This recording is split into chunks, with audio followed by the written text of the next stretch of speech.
जहाँ तक मेरा सवाल है, मैं कहानी समझ लेता हूँ, मैं थोड़ी बहुत परफॉर्मेंस समझ लेता हूँ और मुझे समझ में आता है कि कौन सी फिल्म चलेगी और कौन से डायरेक्टर में क्षमता है। चाहे वो आनंद हो जाए, चाहे वो मेरी इस फिल्म की डायरेक्टर हो जाए, या फिर तमिल के जितने भी नए डायरेक्टर्स हैं, उनका पोटेंशियल मुझे समझ में आता है। लेकिन जो डिस्ट्रीब्यूशन और फिर फाइनल जो टेक्निकल एस्पेक्ट्स होते हैं फिल्म का कंप्लीशन, उसके बारे में बिल्कुल शूर नहीं हूँ। तो मुझे राजू जी जैसी कैसी सपोर्ट की ज़रूरत पड़ेगी। तो उम्मीद करता हूँ कि अगली बार जब मैं कोई फिल्म बनाऊँगा तो लोग तैयार हो जाएंगे। बात कर रहे थे हाँ। बड़ी आर्टिकुलेट है, आपके विचार बात काफ़ी अच्छी तरह से प्रस्तुत करते हैं। मतलब एक एज एन इंडिविजुअल, एक व्यक्ति के रूप में, समाज के रूप में आपको लगता है कि आर्टिस्ट के रूप में आप अपने विचार कुछ भी कह पाने में स्वतंत्र हैं? ठीक है, तो आप लोग मुझसे ये स्पीच और इंटॉलरेंस की बात कर रहे हैं। मैं आपको बड़े एक बहुत ही विश्व के प्रमाण में कुछ बात करना चाहता हूँ। हम बहुत सुखी लोग हैं कि हम इस देश में रह रहे हैं। ये हम पिक्चर दिखा रहे हैं, ये आप लोग आराम से हमारे बीच में बात करेंगे। ये नहीं कि कोई बाहर विस्फोट हो रहा है या फिर हमें कर्फ्यू के दौरान अंदर जल्दी जाना पड़ रहा है। दुनिया में ऐसे देश हैं जिन्हें आप उंगलियों में गिन सकते हो, जहाँ पे इतनी स्वतंत्रता है कि आप अपनी बेटी की शादी बड़े करोड़ों रुपए खर्च करके अपने समाज में कर सकें।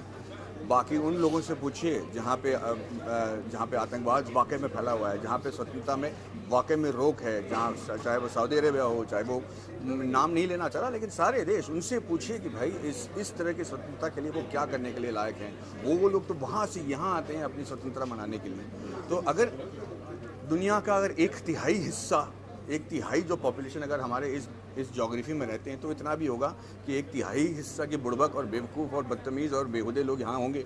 और अगर वो स्टैटिस्टिक्स सही है तो उसके हिसाब से तो ये कंट्री जो कर रहा है वो बिल्कुल अच्छा है यार। वो तो एकदम मतलब मेरे हिसाब से something to be very proud of. हाँ, थोड़ी बहुत लड़खड़ाएंगे, थोड़ी बहुत गलतियाँ होंगी, वो तो हमेशा हुई हैं। जहाँ तक आप रोमन एम्पायर को ले लो, उनकी आप पॉलिटिशियन की स्पीच सुन लो, तभी से वो प्रॉमिस कर रहे हैं कि हम साफ़ पानी, रहने के लिए घर और रोटी और मकान प्रॉमिस कर रहे हैं। वही प्रॉमिस तो आज तक भी हो रहा है और आज भी इस पानी के लिए हम लड़ रहे हैं, आज भी हम घरों के लिए लड़ रहे हैं। तो भाई साहब, मैं समझता हूँ कि हाँ, तकलीफ़ें होंगी जब आपकी उम्मीदें बढ़ जाती हैं, कुछ हासिल करना चाहते हैं, तो आपको लगेगा कि आपको स्वतंत्रता नहीं मिल रही है। पर मुझे लगता है कि आम आदमी जो है काफ़ी सुखी है और मैं इस देश के बारे में यही कहूँगा, बहुत गर्व है मुझे कि ये इस तरह की देश है। यही विचार हम लोग सब आपसे सुना था, एक विशिष्ट व्यक्ति, एक सेलिब्रिटी के रूप में कभी आपको ऐसा तो नहीं लगता असुरक्षा की भाई मैं जो कहता हूँ कहीं उसके अलग? बहुत अच्छा सवाल है आलोक। देखिए, आप भी जब आप अपने ऑफिस में जाते होंगे या कोई भी स्वतंत्र देश हो जहाँ पे आप कह रहे हो कि इतनी फ्रीडम है, वहाँ पे अगर कोई ऑफिस है, कोई बॉस है, कोई आपके मालिक है, तो आपको सोच समझ के बोलना पड़ता है।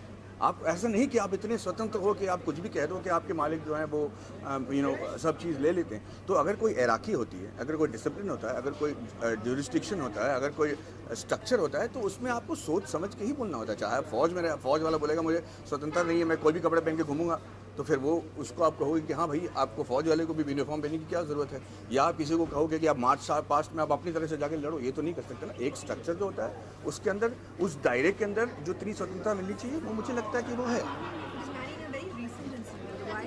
Why this is stemming up is because recently in Jaipur Military Fest, Karan Johar said something like, I cannot, India is a very tough country, if I speak anything, express my personal beliefs, I can be put behind bars. That's why I didn't want to challenge the government and I didn't speak about intolerance, because celebrities become soft targets and political targets.